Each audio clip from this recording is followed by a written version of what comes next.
What do I mean by the history of Spain overlapping with the US? Let's start with a few examples. Elizabeth Boone starts her book with a quote from Walt Whitman.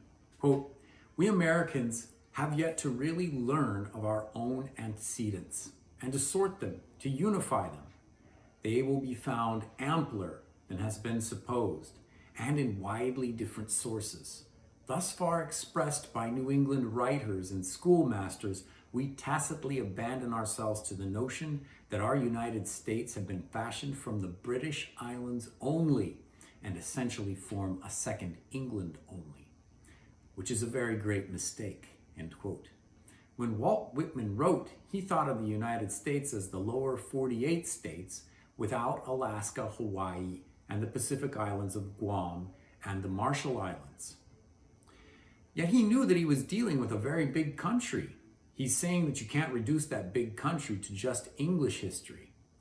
Looking even further back, we see that Whitman was not alone in his view. In fact, Thomas Jefferson encouraged his own children to learn Spanish so that they could read more about the history of the Americas.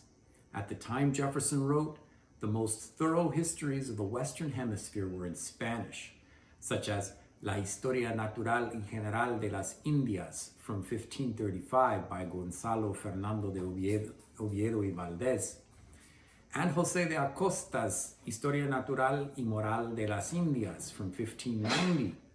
He also wanted his children to learn Spanish so that they could read the first modern novel ever, Don Quixote.